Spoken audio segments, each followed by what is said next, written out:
Hello everyone, in this video we are going to cover the most important topics of this chapter which is the French Revolution class 9 chapter 1. देखो वैसे तो ये chapter पूरा important है but कुछ topics कुछ keywords तो आपको डेफिनेटली पता होना चाहिए. So let's just get started with the video. देखो फ्रेंच रेवोल्यूशन क्या था सबसे पहले तो यही पता होना चाहिए. तो French revolution was nothing but upheaval event in the history that is still remarkable today. So that happened on 14 July 1718 and which I've already told you. इसके वजह से पूरे फ्रांस में चेंज हो गया था. इसको पूरी हिस्ट्री में बहुत ही रिमार्केबल समझा जाता है. पूरी दुनिया इसके बाद चेंज हो गई. लोगों की डिमांड्स, फ्रीडम एंड पूरा का पूरा पॉलिटिकल स्टेबिलिटी, इकोनॉमिक स्टेबिलिटी सब कुछ आ गया. लोगों के पास अपना एक देश आ गया. So what were the causes of the French revolution? This becomes very important. कौन कौन से कॉजेज थे फ्रेंच रेवोल्यूशन की? देखो सबसे पहले तो था सोसाइटी में इनइक्वालिटी बहुत थी. सोसाइटी में एक दूसरे को कुछ भी नहीं समझते थे लोग. यानी कि कोई किसी से बहुत ऊपर होता था तो कोई किसी से बहुत नीचे होता था. ये हमने पूरा वन शॉट में किया है although, but let's just do it once again. पूरी सोसाइटी 3 एस्टेट्स में डिवाइडेड थी. The first estate consisted of the clergymen. The second state consisted of the nobles and the third state consisted of the common people. तो ये क्या होता था, इनके behaviour में इनको बाय बर्थ और इन सोसाइटी कुछ प्रेफरेंस दी जाती थी कुछ लोगों को. तो कुछ लोगों को जब प्रेफरेंस दी जाए, मान लो कि आप लोग एक ही मार्क्स स्कोर कर रहे हो, एक ही जैसा आंसर लिख रहे हो, बट आपकी टीचर किसी एक पर्टिकुलर स्टूडेंट को टॉपर कैसे मान सकती है, right? When you all are on the equal foot, आप सब एक बराबर हो, आपके मार्क्स सेम आए हैं, आपने सेम आंसर लिखा है, तो how could we declare somebody as a topper और maybe as a rank one? ठीक है, तो फिर तो सब रैंक वन होने चाहिए. तो ये सारी चीजें एग्जिस्ट करती थी. While the pageantry was the 90% of the French population, only कुछ ही लोगों के पास पेजेंट्री में जमीन होती थी. और 60% of the land was owned by the member of the first two estate. यानी कि मेजोरिटी ऑफ लोग तो ज्यादा थर्ड एस्टेट में थे, लेकिन प्रॉपर्टी उनके पास कुछ भी नहीं थी. तो number one reason was the inequality, जिसके वजह से लोग बहुत गुस्सा थे. कुछ लोगों के पास ब्रेड खाने के पैसे नहीं थे क्योंकि इनका स्टेपल फूड ब्रेड होता था. और हमारा स्टेपल फूड इंडिया में जैसे रोटी और राइस होता है, राइट? है ना, chapati and rice is there. But if we consider Europe के people, so they eat bread as a staple food. इनके किसी के पास स्टेपल फूड भी नहीं होता था तो कोई पिज्जा भी खा रहा होता था, तो बुरा तो लगेगा ना. नोबिलिटी और क्लर्जी बहुत ज्यादा इंजॉय करते थे सोसाइटी में अपनी लाइफ. वो बहुत ज्यादा एक आलिशान कपड़े पहनना, आलिशान तरीके से रहना उनको बहुत पसंद था. बाकी आप देख सकते हो पिक्चर में कैसे पेशेंट्स उनके लिए काम करते थे. सारा सारा दिन उनको आर्मी में भी उनके लिए काम करना पड़ता था. पहले वो जो है फार्म्स पे काम करते थे, फिर वो आर्मी में उनके लिए काम करते थे, तो it was become difficult. Nobility और क्लर्जी बहुत सारे प्रिविलेजेस एंजॉय कर रहे थे. चर्च भी बहुत ज्यादा प्रिविलेज एंजॉय करता था, सारा रेवेन्यू लोगों से ले लेता था. दो तरीके के टैक्स होते थे, टेथे एंड टेले. एंड ये सारे टैक्स देने के बाद लोगों के पास कुछ भी नहीं बचता था. आमतौर पर जो वो डेली लाइफ में नमक भी खा रहे होते थे तो उस पर भी टैक्स देना पड़ता था. Again very problematic figure, right? So people actually was revolting against it. एक बार फिर से देख लो, बहुत इंपॉर्टेंट है, सोसाइटी कैसे एकदम डिवाइडेड थी. तो आप देख सकते हैं, वैसे मैंने आपको पढ़ा दिया है वन शॉट में, राइट? फर्स्ट एट सेट में कैसे क्लर्जी होती थी. क्लर्जी यानी कि क्या, कौन लोग जो कि रिलीजन से रिलेटेड है. Then they had second estate जिसमें कि नोबल्स होते थे, right? Nobles were rarely 2% of the population and they held most power, like सारा majority of power they had. Third estate में आपको देखने को मिलेगा bourgeois were there, city workers, peasants, है ना, थोड़े अमीर लोग भी होते थे, but they had very little rights. Half of them paid, अपनी इनकम जो है होती थी वो टैक्सेस में पे कर देते थे. खुद के लिए मेहनत करते थे लेकिन कुछ बचता भी नहीं था. देखो, अगर आप सुबह से शाम पढ़ रहे हो, इतनी मेहनत कर रहे हो क्लास 9 में, सो आपका भी तो कुछ गोल होगा ना लाइफ में. You also have certain goals in your life कि मुझे ये करना है, मुझे वो करना है. जस्ट लाइक दैट इनके भी गोल होते थे. It's very simple, no? चलो, फिर आ जाता है हमारा क्या, हमारा रीजन था कि सारा का सारा जो भी वॉर में पैसा खर्च कर रहा था, राजा एकदम समझदार भी नहीं था. उसको 20 ईयर्स की एज में इतना ज्यादा रिस्पॉन्सिबिलिटी, ऑलरेडी उसके जो प्रीवियस राजा रहे हैं वो इतना ज्यादा डेथ लेके चले गए, यानी कि वो बहुत ज्यादा उधारी में उसको डाल के चले गए. अब उधारी में डाल के चले गए तो राजा किसी से तो पैसे लेगा, राजा अगर किसी से पैसे लेगा तो फिर क्या रहेगा, उसको लोगों से पैसे लेने पड़ेंगे, और लोग तो ऑलरेडी इतना वैसे सरकार को दे रहे हैं, राजा को दे रहे हैं, तो पीपल विल बी लाइक अब हम बिल्कुल भी नहीं सहेंगे, ऐसा तो यही थोड़ी ना हम सिर्फ टैक्स देने के लिए पैदा हुए हैं क्या, हम इतने मेरा सिर्फ टैक्स भरने के लिए, हम तुम्हारे लिए क्यों काम करें। And then people started revolting, और जब बहुत सारे लोग रिवोल्ट करने लगते हैं तो फिर यहाँ पर फ्रेंच मोनार्क को लगता है अब मेरे को लगता है कि मुझे अपनी गद्दी छोड़नी पड़ेगी, और वो फिर चले जाता है। और अब हमारी सारी की सारी कहानी देखेगा कॉन्स्टिट्यूशन, चैप्टर यहीं पे खत्म हो जाना चाहिए था, मजा ही आ जाता, राइट, बहुत ही मजा आता, यहीं पे चैप्टर फिनिश हो जाता, बट ऐसा बिल्कुल भी नहीं है। आपका जो राजा था वो बहुत क्लेवर था, बट एक बार देख लो कि हमारे पास जो कॉन्स्टिट्यूशन बनाया था फ्रांस में वो कैसा दिखता था। राइट टू लाइफ होगा, फ्रीडम ऑफ स्पीच होगा, फ्रीडम ऑफ ओपिनियन होगा, इक्वालिटी होगी, कुछ एक्टिव सिटीजन होंगे तो कुछ पैसिव सिटीजन होंगे, वो हमने क्लास में करा है। तो आप देख सकते हो कि कैसे पूरा का पूरा आप वोट दोगे, कॉन्स्टिट्यूशन होगा, लेजिस्लेटिव होगा, एग्जीक्यूटिव होगा, नेशनल असेंबली होगी, यहाँ से लोग वोट दे रहे हैं, नेशनल असेंबली बन रही है, राजा अभी भी थोड़ा बहुत कंट्रोल रख रहा है, बट सारी पावर मिनिस्टर्स के हाथ में है। जब मिनिस्टर्स नेशनल असेंबली को रिजेक्ट कर देंगे तो राजा भी किसी काम का नहीं रहेगा। And then there is judiciary also, कि जो लोग यहाँ पर जुडिशरी को फॉलो नहीं करेंगे वो क्या करेंगे, उनको सजा भी मिलेगी, सिंपल सी बात है। फिर यहाँ पर एक होती है कहानी में बहुत भयंकर ट्विस्ट, ये सब तो हो गया, कॉन्स्टिट्यूशन भी बन गया, सब कुछ अच्छा, लेकिन आपके लुईस 16 ने फोन लगा लिया अपने दोस्तों को कि भाई मेरी लड़ाई हो गई, जल्दी से बंदे ले आ। तो अब वो क्या करता है, because the power of King Louis 16 वो रिड्यूस, उसकी पावर रिड्यूस हो गई, तो उसने बोला अपने दोस्तों को, उसके दोस्त थे प्रशिया और ऑस्ट्रियन मोनार्की, क्योंकि राजा का दोस्त तो राजा ही होगा ना, राजा सिपाही से थोड़ी दोस्ती करेगा, तो अपने बाकी राजा दोस्तों को फोन लगा के बोलता है कि आपको पता है, हाउएवर जो है मेरी हेल्प करो और मुझे आपको कुछ करना पड़ेगा। However the revolutionary in France formed a large army and declared a war against Russia and Austria. इससे पहले कि राजा के दोस्तों को पता चलता कि ऐसा कुछ होने वाला है, उससे पहले नेशनल असेंबली को पता चल जाता है, और नेशनल असेंबली को पता चलते ही सब कुछ तहस नहस हो जाता है। और अब आएगी स्टोरी में जैकोबिन क्लब। फिर जैकोबिन क्लब क्या करता है, the Jacobin club in France was formed by revolutionary forces of the country. It included small shopkeepers, watchmaker, pastry cook, printers. अब वो लोग बोलते हैं कि देखो किसी से भी नहीं संभल रहा है ना तुमसे देश, तो हम संभाल लेते हैं और हम अपने आप को नाम देंगे जैकोबिन क्लब। और in 1792, when the supply of bread reduced, the Jacobin along with people stormed the palace. अब जेकोबिन क्लब क्या कर रहा है कि आप से नहीं संभाल रहा है तो हम देश को संभाल लेते हैं, हम एक काम करते हैं, आप जो कह रहे हो वो ठीक कह रहे हो, हाँ हम मानते हैं, लेकिन अब हमारे हाथ में दो, अभी अमीरों से गरीबों से किसी से भी नहीं संभाल रहा, तो हम जो वर्कर्स है ना हम संभाल लेते हैं, तो हमारा जो वर्कर्स का काम होगा हम देखते हैं। और ये लोग अटैक कर देते हैं और रॉयल फैमिली ऑफ फ्रांस को पकड़ लेते हैं वहीं पर, और उस दिन से एक गुस्सा भी थे कि ब्रेड का प्राइस बढ़ता जा रहा है, और जिसकी वजह से अब पावर क्या है, बहुत सारे चेंजेस कॉन्स्टिट्यूशन में जैकोबिन क्लब की तरफ से होता है।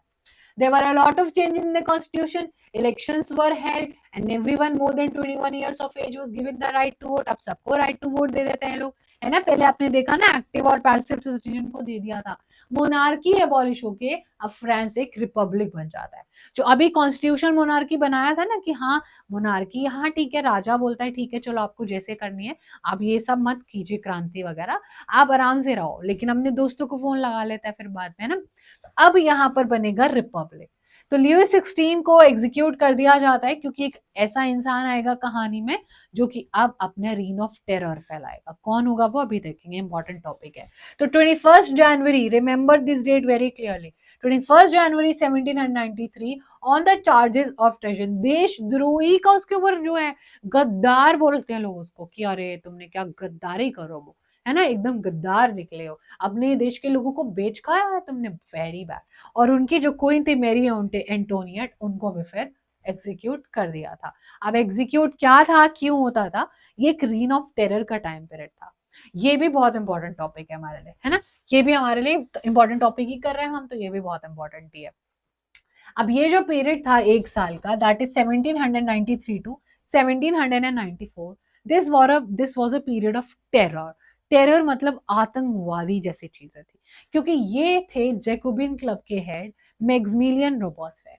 इस रोबोस्फेयर ने इतना ज्यादा सीवियर कंट्रोल करा, लोगों को इतना ज्यादा पनिशमेंट देना शुरू किया कि जो भी इसके खिलाफ बोलता था वही जो है उसको काट देता था, यहां से काट देता था, literally I am telling you.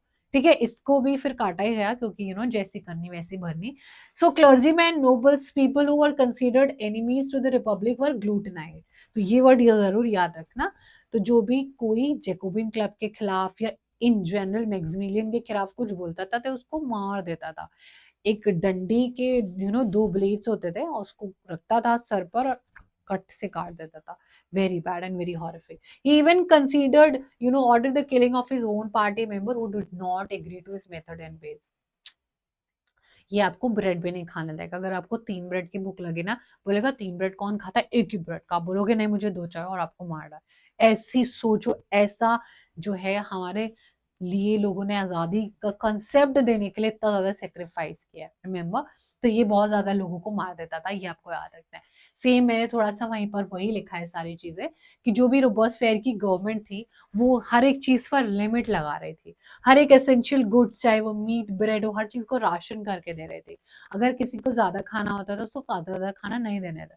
Government prices fix करती थी, चर्चेस को भी बंद कर दिया था। लोगों के रिलीजियस सेंटिमेंट्स हर्ट हो रहे थे। रोबोस्फेयर की पॉलिसी इतनी स्ट्रिक्ट थी कि अब उसके सपोर्टर्स उसी के अगेंस्ट उतर जाते हैं। वो लोग अपनी एक अलग ही टीम बना लेते हैं, और नेक्स्ट डे जब रोबोस्फेयर सो के उठता है तो उसको लगता है अरे ये क्या हो गया, और सब लोग उसको क्या करते हैं, उसके खिलाफ हो जाते हैं। और नेक्स्ट ईयर जुलाई 1794 उसको भी वही दे देता है जुडिशरी सजा, तो उसने अभी तक लोगों को दी थी। सोचो, मतलब उसने वो जो चीज करता था उसको कभी सोचा था कि ये मेरे साथ भी हो सकता है, और उसको भी लोगों ने लिटाया और उसको भी कट से काट दिया। उसका बॉडी और हेड एकदम अलग हो गया, 2 पीस में उसकी बॉडी बट गई। फिर यहाँ पर ऑब्वियसली जब उसको भी मार दिया तो जेकोबिन गवर्नमेंट भी खत्म हो गई। अब जेकोबिन गवर्नमेंट खत्म हो गई तो वेल्दियर लोगों के हाथ में पावर चली गई, और वेल्दियर लोगों के हाथ में पावर चली गई। So they introduce a constitution which did not give voting rights to non property class. Again problematic figure, again trouble trouble and trouble. फिर ये मिडिल क्लास बोलती है, वेल्दी मिडिल क्लास, अब हम पैसे वालों से ही सिर्फ वोट लेंगे, जिनके पास पैसे नहीं उनको तुम पूछेंगे भी नहीं। ठीक है भाई, कोई बात नहीं। थोड़ा सा वॉर्सफेयर के बारे में देख लो, क्या क्या चीजें होती थी, है ना, बहुत इंपॉर्टेंट है। Meat and bread were ration, grain sold होते थे फिक्स प्राइसेस पर, एक्सपेंसिव ब्रेड नहीं खानी है, सब एक जैसा ब्रेड खाओ, इक्वालिटी प्रैक्टिस करनी थी, अपने अपने नाम से जो रोबोस्फेयर कहता था उसी से बात करनी थी, एक पर्टिकुलर कपड़े पहनने होते थे। और ये पीरियड इतना सीवियर कंट्रोल इसने दिखाया कि रोबोस्फेयर को भी ग्लूटाइन कर दिया था जुलाई 1794 में। ठीक है, फिर उसके बाद फ्रांस में आ जाती एक डायरेक्टरी। डायरेक्टरी में थे 5 लोग। अभी 5 लोग क्या करेंगे, ठीक है, कहां पर लिखा हुआ है, ये यहाँ पर लिखा हुआ है। 5 लोग क्यों करेंगे, obviously because of the fact that only 1 member was allowed, right, only 1 member was allowed in Robespierre term, right. एक बंदा तो कुछ भी कर सकता, तो अब 5 लोग करेंगे। 5 लोग में से 3 का भी यहाँ पर कुछ ना कुछ बन जाएगा तो हम मेजोरिटी बना सकते हैं। 3 लोग वोट देंगे तो वोटिंग भी हो सकती है। 2 लोग वोट देंगे तो क्या हो जाएगा, फेल हो जाएंगे, 3 लोग बाकी जीत जाएंगे, है ना। ऐसे करके इन्होंने किया। इसको कहते हैं directory. The executive council frequently clashed with the legislative council. अब जो एग्जीक्यूटिव काउंसिल कहती थी वो लेजिस्लेटिव नहीं मानता था, जो लेजिस्लेटिव कहती थी वो एग्जीक्यूटिव नहीं मानता था, और एक दूसरे की चक्कर में इन्होंने इतना ज्यादा फ्रांस को नुकसान पहुंचाया कि एक डिक्टेटर जो बचपन में ही बोलता था कि मैं पूरे यूरोप पर राज करना चाहता, स्टोरी में वो आ जाता है और वो बोलते हैं कि भग किसी से भी कुछ भी नहीं हो रहा है, now I will take care of France, and that was dictator Napoleon Bonaparte. ठीक है, नेपोलियन बोनापार्टे क्लास 10th में आएगा, रिमेंबर दिस वेरी क्लियरली। तो अब नेपोलियन बोनापार्टे से एक कहानी शुरू हो गई। थोड़ा सा विमेन का भी पार्टिसिपेशन देख लो, बहुत इंपॉर्टेंट है। अगर आ जाता है question describe about women participation in the revolution, तो 1 point, second point and third point काफी होगा, आंसर आप आराम से लिख सकते हो। तो एक बार फिर से देखते हैं। विमेन एक्टिव पार्टिसिपेशन तो कर रही थी, लेकिन विमेन को इतना ज्यादा एम्पावर्ड फील नहीं होता है, and also their passive citizen, passive citizen थे हमारी विमेन। ठीक है, इतना आपने देख लेना है। उसके बाद most of the women of the third estate had to work to earn their livelihood.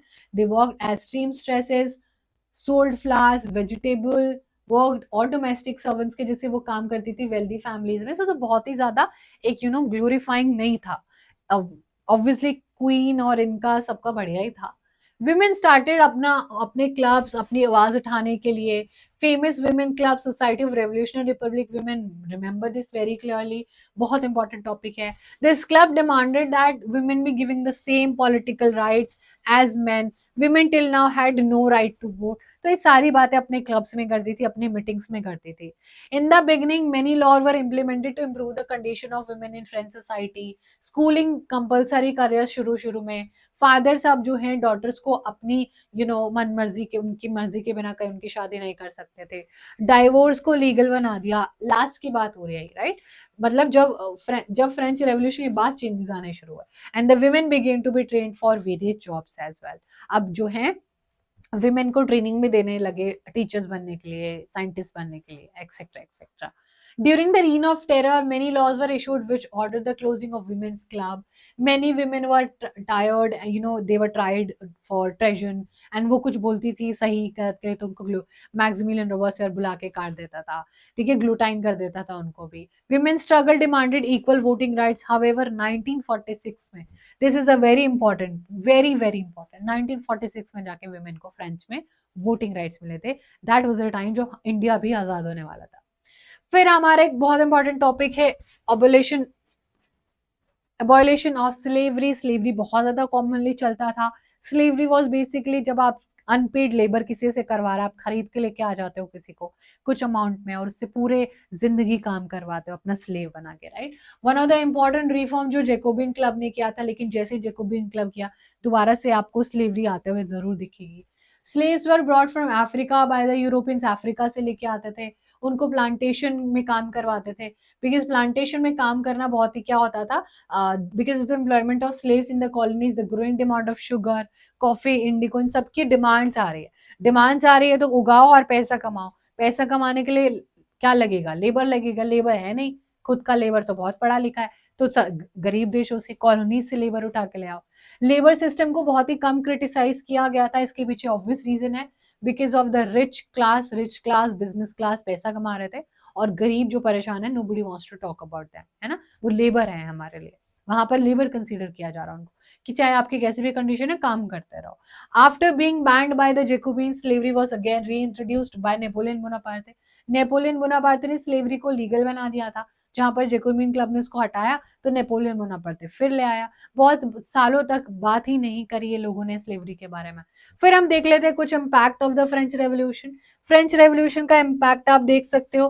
First of all censorship abolish हो गई। सेंसरशिप मतलब कि कोई भी कंट्रोल अब प्रेस मीडिया पर नहीं रहने वाला है। Freedom of press and speech, आप कुछ भी बोल सकते हो, आप किसी की भी ओपिनियन को काउंटर अटैक कर सकते हो, यानी कि कोई भी रोबोस्फेयर बैठा हुआ है भीड़ में और आपको कुछ भी बोल सकता है। Establish the idea of democracy, liberty, equality and justice, ये सारे आइडिया स्टैब्लिश किए और इसको लेगेसी ऑफ फ्रेंच रेवोल्यूशन भी कहा जाता है।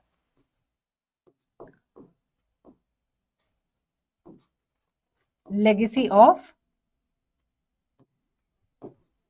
French Revolution. All right, everybody.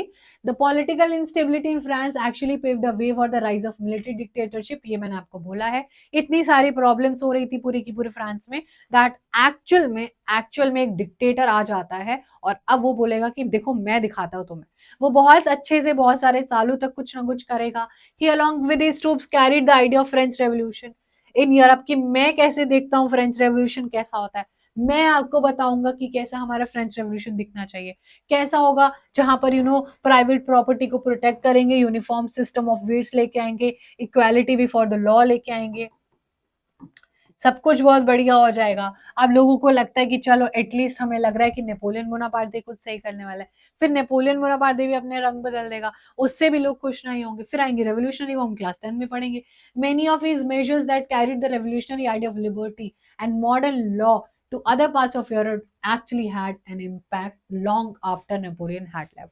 जो नेपोलियन ने किया था वो आज भी दुनिया में याद किया जाता है। However, he also placed his successor on the throne of the countries which invaded. He thus came to be regarded as an invader.